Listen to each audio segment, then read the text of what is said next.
Why philosophy for children? After all, children are burdened with so many subjects. You have to read subjects like mathematics, science, social science, literature, language, and where is there space for learning another subject? But philosophy is not another subject.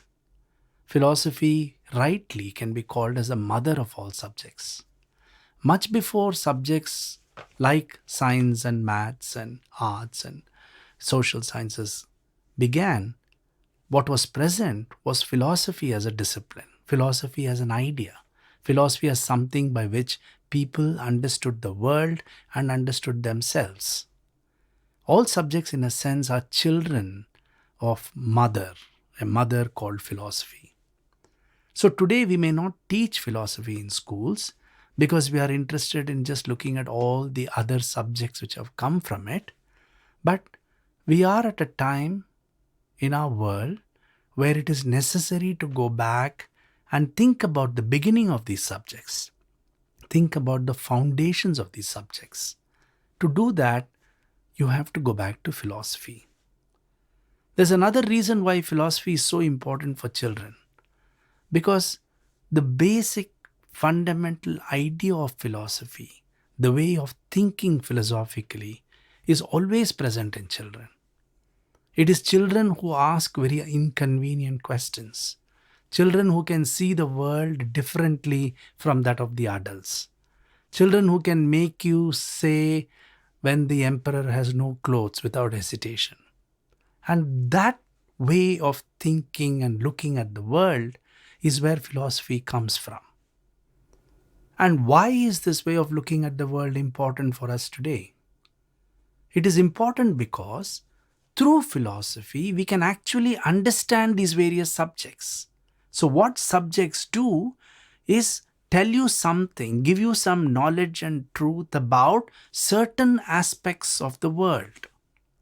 And what science can do is to give you some information about the nature of our world, if you like, what the nature of nature itself is. But to understand what these subjects are, to have a better understanding of why subjects are different from each other, what is special to each of them, we need to go back to philosophy. And that is the strength of philosophy, because it gives us far better understanding. It makes us aware not just of what the knowledge is, but how we produce that knowledge. And that is a very important skill which is necessary in a world which is now completely overflowing with too many specializations and too much knowledge from everywhere.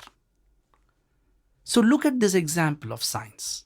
If science is about understanding the world, then one could say philosophy will help us understand science itself, what science is doing, why science does what it does. For example, why does science use mathematics? Why is mathematics so important for science? Now, you might think in your own classroom, when you do science, you do your class in a very different manner. You do calculations, you solve problems, and so on. But when you are in your music class or English class, you might do it very differently. So you have to ask yourself, why are these subjects so different? What is special that these subjects do these things in a very different manner? So philosophy is not interested in solving problems or solving equations. It is trying to understand why science does what it does. And how is it that if you do those actions, you are able to produce knowledge about the world? There are many terms we use in our daily lives. You use in your own day-to-day talk with your friends and in your class and with your family. I'm sure all of you use terms like truth, and you'll say, don't say lies, be truthful. I'm sure you use terms like, do you know something? Terms like knowledge are very commonly used by us. Terms like real are also very much used by you, because something seems unreal, something seems imaginary to you. And all children I know talk about imagination all the time. They are very fascinated by imagination. But if you really ask them, what is this thing called imagination? Many times they say, well, imagination is not something that is real. So you have an idea, you're working with these thoughts about imagination, reality, knowledge, truth. And then you're also confronted by so many things adults tell you, both in the family and in your schools. They'll tell you to behave in a good manner, be good. And then you wonder and say, what is it to be good? And why are adults just bothering me so much about be good, telling you all the time, be good? So, what is it to be good? How do you know when you're to be good and not to be good? And who defines that? Is it only adults who know what is it to be good? So this is a question which is also very important philosophical question. You're already thinking about it. You may not be thinking about it saying, oh, I'm doing philosophy. You don't have to do it like that. It's not like doing science, like when you decide to solve a problem. You're thinking philosophically when you're thinking about these questions, when you're thinking about what you should do, how you should behave. Suppose you see something in your class and you feel, oh, how should I behave in this circumstance? You're already asking, in a sense, a philosophical question. When you learn language, when you learn new words, and you say, well, when you read a classroom book, a text in your class, and you say, oh, I don't understand this lesson.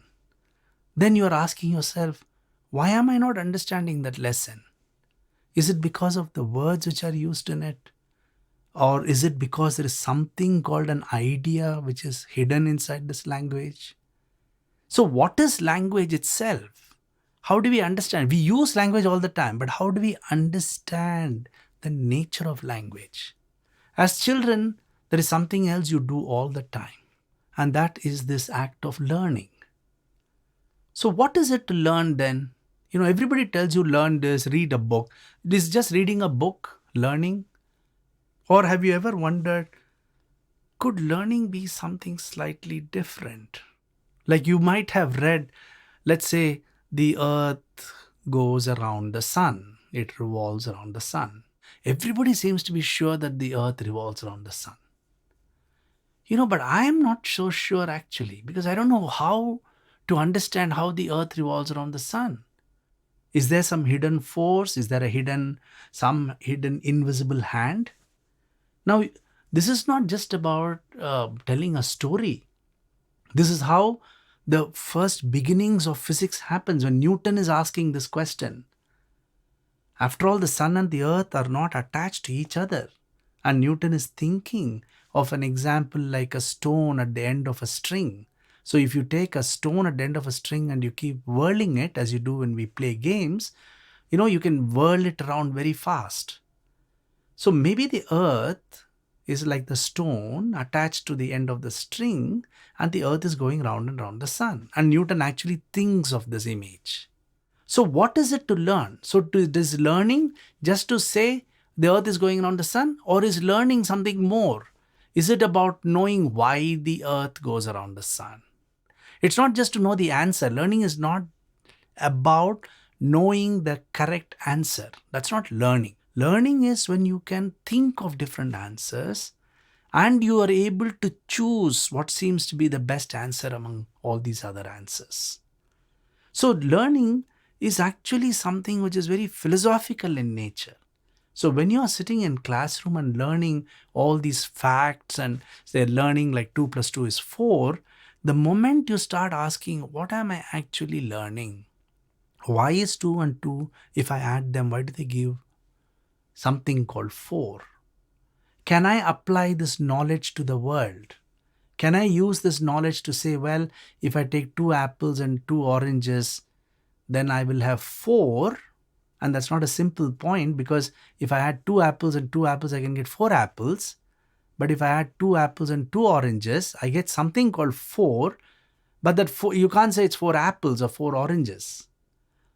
You think about this very subtle jump. What you'll have to say is, if I add 2 apples and 2 oranges, I'll get 4 fruits.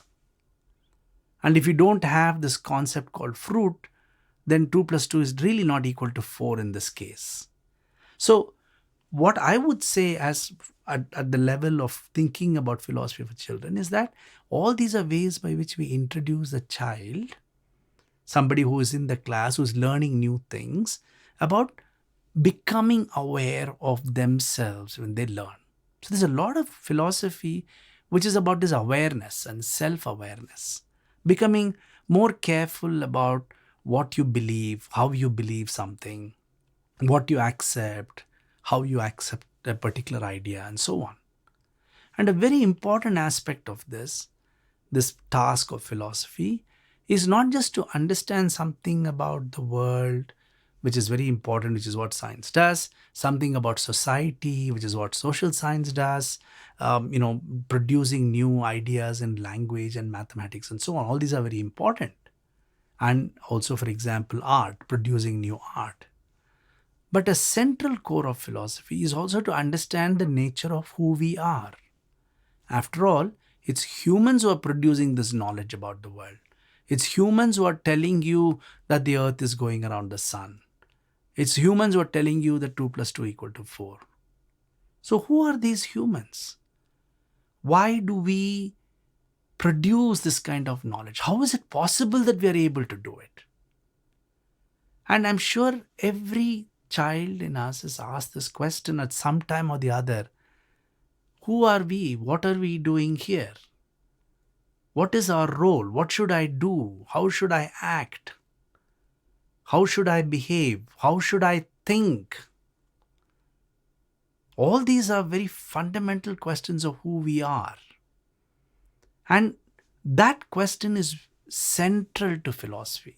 Every philosophical tradition in every civilization brings the human in the center of thinking about the world. And that's a very important aspect you have to remember.